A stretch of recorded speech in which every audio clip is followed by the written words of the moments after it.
In this video, I will show you how to change header text on Shopify. Let's get started. So for this one, let's click on this customize right here under our online store on your Shopify dashboard. Now, once you have clicked on this will open in here your Shopify editor. Now, on our homepage, we can see in here our header. So let's click on our announcement bar right here. And you can actually head over and edit out some things right here, but it needs coding. Now in here, you can also see in here your header.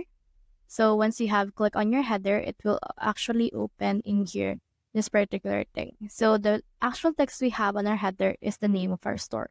So you can change that one.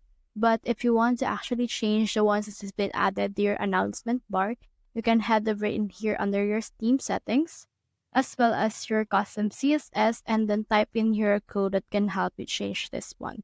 You can also alternatively just click on this, and then you can actually type out some things that you want change for this one. Once you're done with that, just click on the save option and you should be good to go. So that's the whole process. If you have found this video helpful, simply leave a like below or subscribe because it helps reach more people. See you soon!